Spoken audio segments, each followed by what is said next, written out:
Thank you for joining us for CNTV. I'm Brad Clonch. And I'm Quin Tran. We begin this episode by honoring those who have passed away from COVID-19.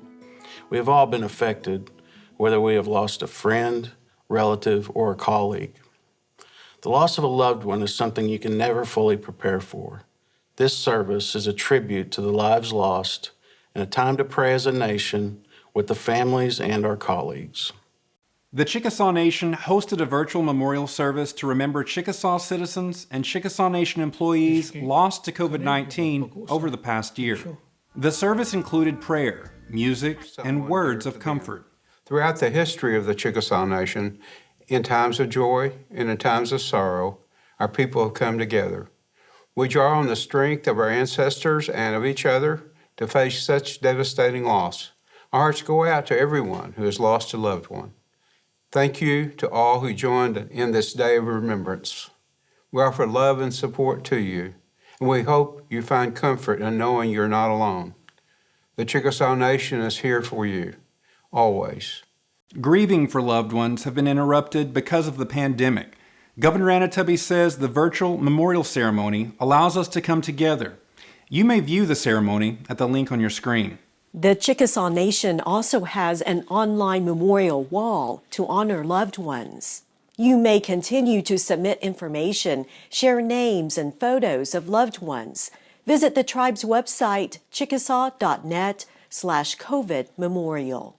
Healthcare workers with the Chickasaw Nation have shared with us over the past year the heartache of losing patients to COVID-19. The chaplain at the Chickasaw Nation Medical Center tells us about the work of healthcare heroes and the power of prayer. I do a prayer when I'm here in the mornings over the intercom, and I constantly pray for them. I think that what really brought it home to me is having my mom in this hospital.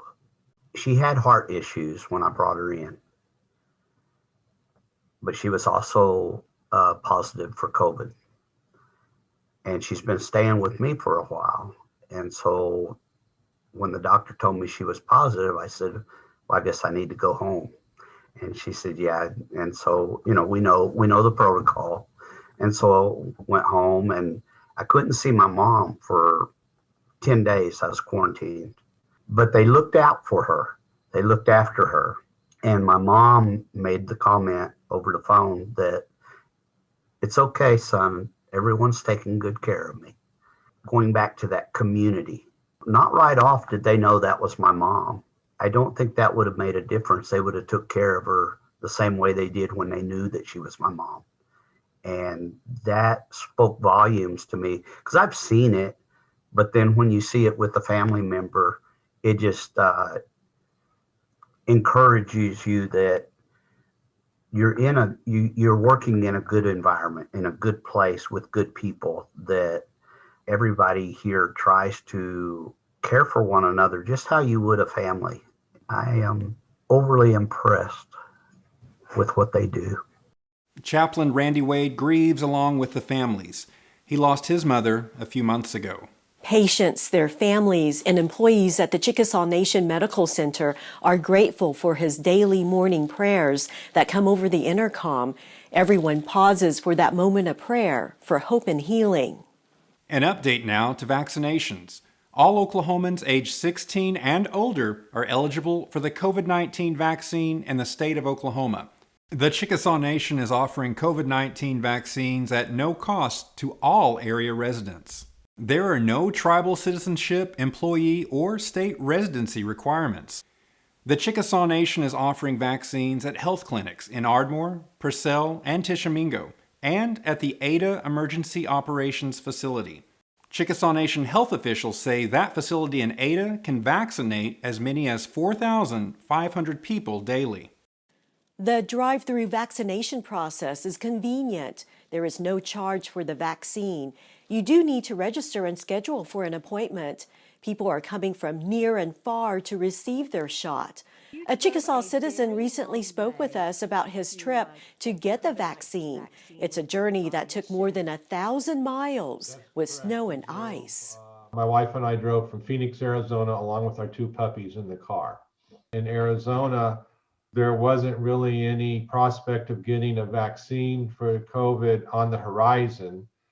We might have had to wait 8 more weeks, 9 more, 10 more weeks. It was unclear. And one of my friends who works for the Chickasaw Nation sent me an email and said, "Hey, I'm getting vaccinated." And I said, "Oh, well, that's interesting. I wonder if there's any program where I can get vaccinated. I'm a Chickasaw citizen. Maybe there's a benefit."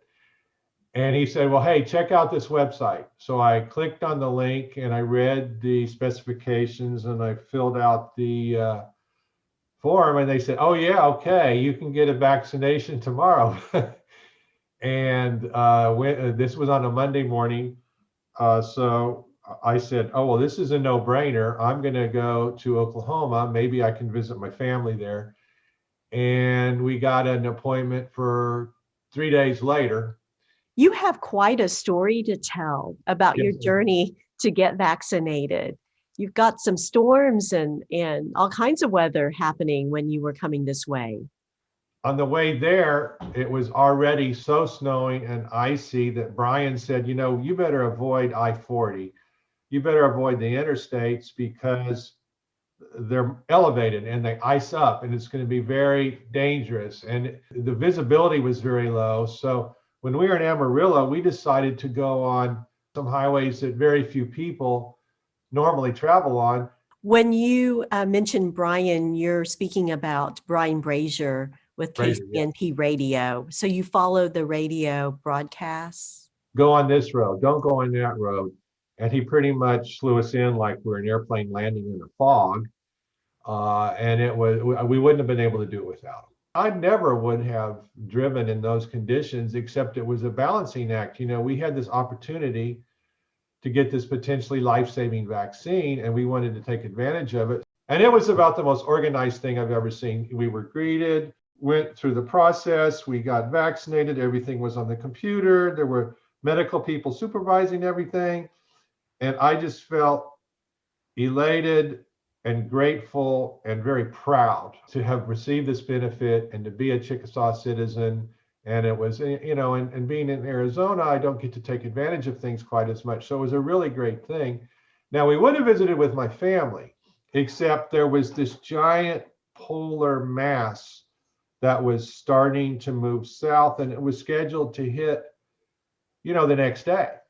So we got the vaccine about 11 in the morning, and we just started driving west. We weren't speeding, but we were trying to make as much progress as we could. And once again, we spent the night in Amarillo, and then that day, all the big air mass hit. We kept trying to go away from it. It was kind of chasing it. And that's the day that Oklahoma was hit with those record low temperatures, and all the electricity in Texas was wiped out, and they had all these infrastructure problems. And so we missed it by a day. It was an unforgettable journey to get our vaccine at the Chickasaw Nation. George says he did very well with the vaccine. He didn't even feel the shot. For the second dose, he and his wife flew from Phoenix to Oklahoma. The trip was less stressful and the weather was much better. The Chickasaw Nation encourages more people to get vaccinated. The link to information is on your screen to get more details and register for the COVID-19 vaccine. We conclude this episode with more from the virtual memorial service. We honor and remember loved ones today and always.